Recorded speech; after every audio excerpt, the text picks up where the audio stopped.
hoje tem baile bom. Já limparam a cortina e passaram parafina no chão. Fala minha galera, beleza? Mais um Ciazejo Entrevista. Pra quem não me conhece, eu sou Samuel Ninô, integrante da Ciazejo, dançarino. E hoje eu tenho ao meu lado ela, Sheila Santos. Coloca uma salva de palmas aí pra gente, por favor. Deixa eu te fazer uma outra pergunta. Como é que começou a sua participação em relação ao Gafieira Brasil, a questão da coordenação pedagógica? Conta um pouquinho aqui pra gente. Então, eu levei um susto, na verdade. Foi no susto. Assim, eu tenho uma relação próxima com a Raquel Mesquita, que é, para os meninos do Gafieira Brasil, ela é uma mentora.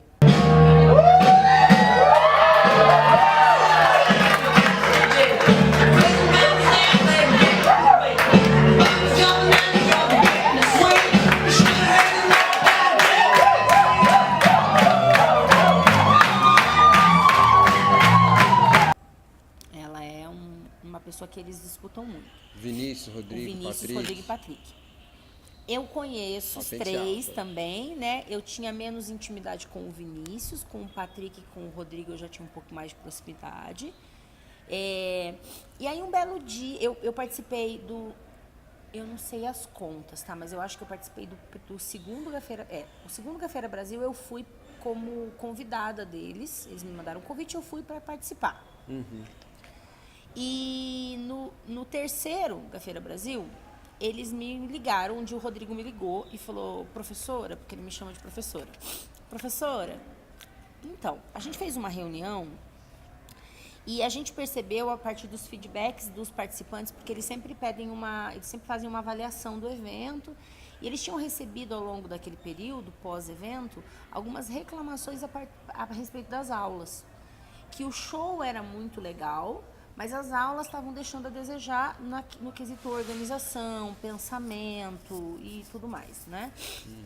E aí eles falaram que fizeram uma reunião e que eles, então, decidiram que precisavam escolher alguém para cuidar das aulas, porque eles já cuidam de muita coisa, então precisava ter um olhar cuidadoso para isso. E aí o Patrick disse que o Rodrigo disse que tinha que ser uma mulher. Isso é fantástico, né? Não, que uma mulher teria um olhar mais cuidadoso com isso. E aí o Patrick falou que tinha que ser eu. E aí o Rodrigo falou, então, que se eu não aceitasse, não tinha outra. Aí eu falei, nossa, que pressão, né? Obrigada, isso não é um convite, isso é uma pressão. Fui praticamente intimada. Tipo, intimada. Né? E aí eu respondi pra ele o seguinte, eu aceito, não vou nem pensar. Ele falou, você quer pensar? Eu falei, não, se eu pensar, eu não faço, não. Deus me livre, porque, olha só, se coloca no meu lugar. Eu tenho que chegar lá e pegar os grandes mestres do samba e organizar as ideias junto com eles e organizar a metodologia junto com eles. E eu sei muito menos que eles, entendeu? Eles já viveram o dobro que eu, eles têm uma puta experiência. Então, se eu penso, eu não faço um negócio desse. Não é verdade? Então, no fim, eu não pensei, eu aceitei. E hoje, o Gafieira Brasil é um dos meus grandes aprendizados, assim. Porque...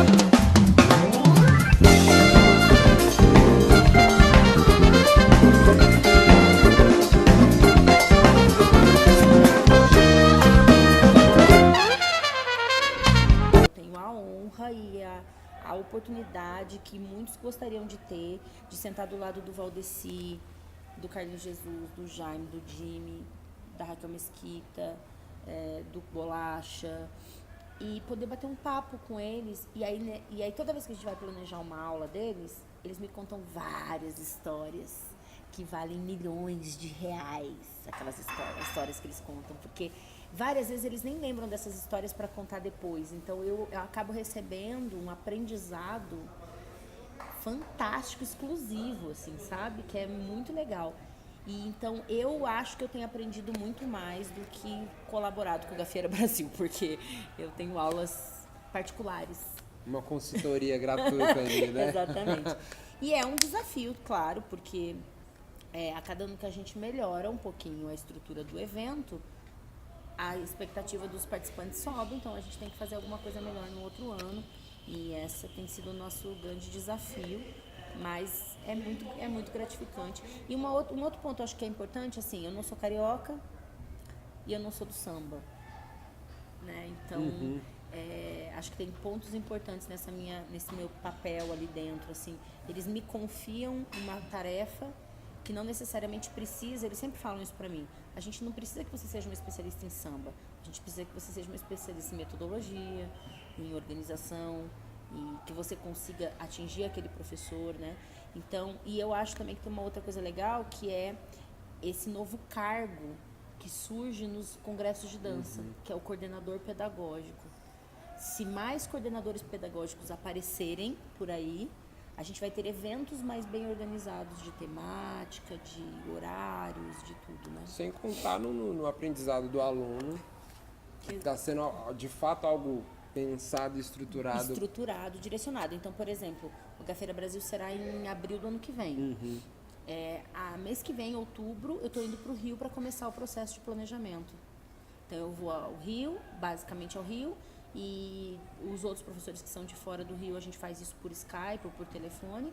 E aí, em outubro, a gente começa o processo de organização das aulas, de planejamento de tema, de discussão de metodologia. E aí, lá depois, perto do evento, eu vou de novo e a gente faz um novo check-in ali das coisas, tá tudo em ordem, vamos fazer aula. Show, olha que fantástico. É um case de sucesso, sem dúvida nenhuma, o Gafeira Brasil, e você vê que não é por acaso. Não, é trabalho, né? Essa tal dessa sorte aí que o povo fala, filho, não existe, né? Exatamente. Não existe, é trabalho e é a inteligência de reunir as pessoas certas no lugar certo, juntas, trabalhando em equipe para que aquilo aconteça. Então, na verdade, ali não é o trabalho da Sheila, é o trabalho do Gafeira Brasil. Né? Então, a Sheila ali está em segundo plano, a carreira pessoal da Sheila, né? Eu ali estou a serviço daquele evento. E aí eu tenho que fazer com que aquele evento aconteça no que me diz respeito, que foi né, o que me responsabilizaram. E aí, vamos embora. Então, eu também chamo os professores para isso. Assim, aqui não tem Sheila e não tem, sei lá, Valdeci. Aqui tem 2 profissionais que estão a serviço do GB. Então, nós 2 temos que fazer o nosso melhor para que o aluno maior do GB receba isso bem, entendeu? Legal, excelente. Agora, você falou aqui pra gente que quando foi fazer escolher lá a parte do vestibular, você teve que optar por dança porque era o que batia forte no seu coração. E eu quero saber o contrário. Já teve algum momento que você pensou em desistir, não trabalhar mais com dança? Como é que foi? O que você fez para desistir disso e estar aí firme e forte até hoje? Então, eu nunca pensei em fazer outra coisa. De verdade, isso eu tô falando com a maior sinceridade. Porque assim, quando eu comecei com 8 anos. Aí quando eu tinha 11 anos, teve um episódio muito marcante que eu estava muito preguiçosa como na escola e tal. E para me punir, o meu pai tirou a dança. Porque na verdade, eu queria parar tudo. Eu estava com preguiça de adolescente. Eu não queria fazer mais as outras coisas. Eu fazia inglês, fazia catequese, fazia violão, não sei o quê. Aí meu pai falou assim, você não quer fazer nada? Então você também não vai fazer dança. E ele me tirou por 6 meses da dança. Foram os piores 6 meses da minha vida e eu lembro da sensação até hoje. E aí eu lembro também de falar isso. Eu não sei pra quem eu falei, mas eu falei isso. Eu falei assim, eu nunca mais vou parar de dançar na minha vida, com 11 anos. Então essa certeza, ela é muito antes, assim, né? E eu realmente nunca fiz outra coisa da minha vida. Graças a Deus eu consegui até hoje me sustentar com a dança e ter ela como profissão única. Eu nunca tive um segundo emprego, nada, né? Já passamos perrengue aí, mas tá tudo certo, faz parte, né? Mas assim, o que eu também sempre tive de certeza é que eu não sabia o que eu ia fazer com a dança, mas que eu ia sempre estar na dança. Então eu também fiquei meio aberta a fazer coisas diferentes, né? Dar aula, dançar, dar vários tipos de aula, dar aula em pós, dar aula para professores, fazer evento, fazer navio. Então eu sempre tive essa diversidade, o que daí me facilita em ter trabalho sempre. Sim, sem porque dúvida. se eu sou uma pessoa muito especialista em uma coisa e essa coisa não me gera tanta possibilidade, eu acabo não fazendo outras, né, tendo outros campos. O que eu sinto às vezes, falando bem real, assim, é que a gente acaba anulando um pouco a vida pessoal por conta da dança, né? Porque seus amigos passam a ser os de dança, você sai para dançar no baile para se divertir, você viaja porque é um congresso de dança. Então hoje, se eu tenho algum momento assim que eu, sei lá, né, uma baixa, por exemplo, é quando eu vejo que às vezes eu não dediquei tanto tempo à minha vida pessoal como eu poderia, por estar tão focada na dança. Mas de verdade, eu acho que eu não faria diferente, não. Eu tenho um mestre meu chamado Pedrinho Santos, já comentei isso aqui no quadro Fazer de Entrevista. Ele sempre me falou, quanto mais você se doa pra dança, mais coisas boas ela te devolve. Ó, hoje tudo que eu conheço de lugares no Brasil e no mundo, eu conheço pela dança. Foi a dança que me proporcionou. Eu tenho grandes amigos na dança. Eu tenho certeza que se uma hora eu precisar de qualquer ajuda, eu tenho aonde eu for, eu tenho alguém para me ajudar. Porque, por exemplo, os nossos alunos, eles gostam tanto da gente, Uma admiração. que se você ligar pro teu aluno e falar, eu tô passando mal, você vem aqui, na hora aquela pessoa vai te ajudar, né? Porque ele tem uma gratidão também pelo que você ofereceu. Então acaba que a gente tem tanta gente que gosta da gente, e aí tudo isso foi a dança que me deu, assim. Então eu não consigo nem falar mal da dança. Eu vejo algumas pessoas falando mal da dança, eu fico pensando, filho, não é a dança o problema, são as pessoas.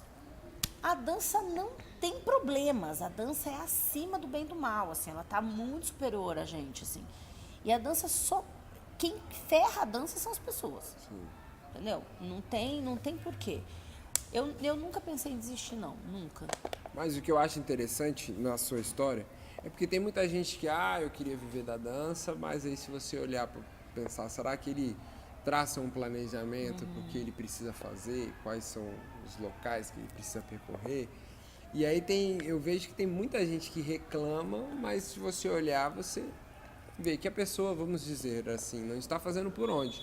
E todas as pessoas que eu entrevisto aqui, eu percebo muito uma questão de um planejamento, de um olhar estratégico, de ter esse entendimento que, se eu me ficar focado em apenas uma questão aqui, uma coisa, não vai ser o suficiente. Porque a gente tem uma coisa que a gente tem que pensar, que a gente não dura para sempre.